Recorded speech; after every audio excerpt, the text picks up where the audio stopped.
So if you support me on Patreon, you know I'm doing the series on reloading ammo for PRS.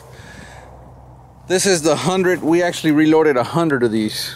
This is a 6x47. These are all ready to go.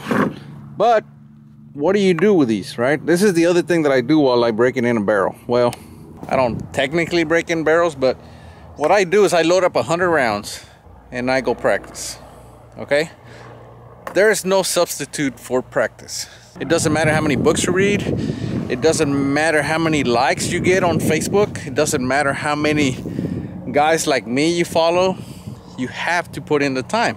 You have to learn how to practice, right? You can't just go out there and just throw a lot of lead down range and hope that you're gonna get better. You have to get better by doing the correct practice, okay? So I've been going to PRS matches for a while now.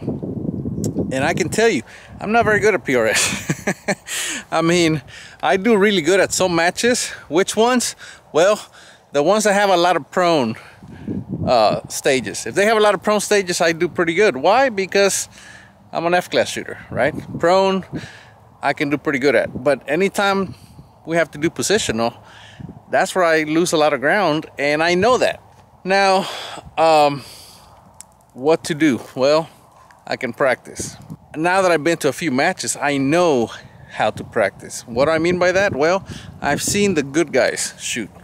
And one thing that I have noticed by watching those guys is that they actually look very slow while they're shooting. And a lot of times, well, at least a few times at the beginning when I would watch them, I would be like, he's gonna time out. He's gonna time out. He's just going way too slow. And you know, the whole time they're shooting, I'm thinking, he's gonna time out. Well, turns out they wouldn't time out, and they would get all their hits on target. Okay, well, how does that happen? Well, they don't rush the shots. They take their time and they ensure that they're gonna get a hit. They go for hits rather than time. PRS is timed. Everybody has the same amount of time, right? But the good guys, they ensure 100% hit ratio, right? If they only get 8 off instead of 10, it's okay, right? They got their 8. That's 80%.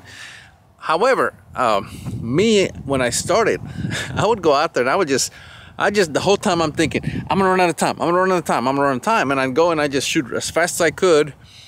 I'd get my 10 off, but I'd only get maybe 4 or 5. So I get 40 to 50%. So who actually did better? The guy that didn't get all his off but got 80%, or me that I would get them all off but only get 40 or 50%. So what happens is these guys do that long enough that they get their 8 hits. Maybe next time they get 9, then they get 10, and then they get 10 again and again and again and again, and then they just get 10 all the time, right? And I think by not rushing, they don't rush, but they don't make any unnecessary movements. Okay, that's the beauty of how they do it, and I've noticed that. Okay, so that's something that I've been working on myself. Okay, so you have to have a goal when you practice. Okay, not just let's see how many rounds I can put down range. No. So this is why I started wearing a watch, and I've been doing this for a couple of years now, because I had no sense of time whatsoever. So I got a cheap watch. This is a $15 watch, and I started timing myself. Okay, and I just would go at normal pace, and then I'd look down. When I say normal pace, I'm talking about the pace that I used to always shoot at, and I would be done and I had like 40 seconds left, and of course I'd only get like 50% impacts, right? So then I just forced myself. I said, okay, force yourself to get 100% impacts. Don't worry about the time. I mean, I would still run the time, but instead of you doing a timer, I would actually do like the chronograph. And I'd start, and I'd go over there, and I start just putting rounds down range. And then I'd get all my 10, and I look down, and I'm like, oh, I'm at 2 minutes and 20 seconds. Okay, all right. So I just need to shave 20 seconds, right? So then I would do that. And do it again, and then I'd be at 2 minutes and 5 seconds, right? And then I'd be under 2 minutes consistently. And then of course some matches are 100 seconds, right? So then I just kept working at it, so it got to the point where I would shoot whatever stage I set for myself, which was shooting off a fence, which is very hard. But I started getting it done under 100 seconds, 90 seconds, you know what I mean? And consistently, and 100% hit ratio. Okay, so then I'm like, okay, I got that done, right? And then I moved on to something else, and I started doing the same thing. However, getting the 100% hit ratio really has helped me at matches. Now, I'm still not very good. I'm gonna say I'm not. I don't know. I don't do much PRS, mainly at club level. Is what I do, and this year I haven't really shot much. But the point is, practice. You have to practice. I know for a fact that if I want to be a top contender, I would have to practice. I mean, I can get drastically better, and you can too. Like I said, you have to practice, but you have to practice with purpose. Don't just go out there and put rounds down range, because that's not going to help you.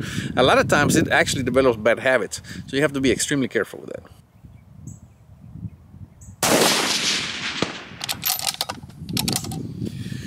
Whew. You want to get some good practice? Shoot off a fence. This is a T-post. Look how much it moves. I'm shooting at 350 yards, and I'm shooting at a 10-inch target, so not a very small target, but still not very big. So about 2 MOA target. It's fairly big, but shoot from here. This you want to shoot from hard positions when you're training, so that when you actually go to a match and they give you anything, I mean anything more stable than this, you're gonna do well. And of course, very few props are gonna be as bad as this at a competition, but if they are, you're ready.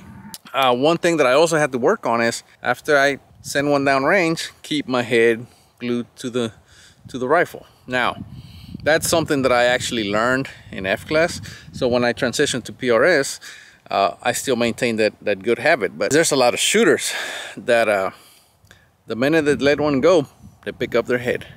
That's not helping. You have to follow through. You have to follow through. So you can film yourself, and you can see, filming yourself is probably one of the best things you can ever do, because it'll really reveal everything you're doing wrong, and you can just sit there and watch yourself, and oftentimes, you know, you can pick up on it right quick, and then you can start working on it. Anyway, the first thing you need to do is identify that you suck, and then you have to fix it, okay? If you go to the range thinking you're the best shooter there, you're never gonna get better. That's just how it works, okay? So if you think you're the best shooter out there, the first thing you need to do is tell yourself that you're not, and then you can start working on things. There's always something that you can work on. Always, always, always. Figure out what it is and make it better. Once you make that better, find something else, okay? So that's my trick for you today. If you want to get better, you have to practice, but not only practice, you have to practice with purpose. Figure out what it is that you suck at and make it better. All right, I'm Erik Cortina, and I hope all your groups are one whole. Take care.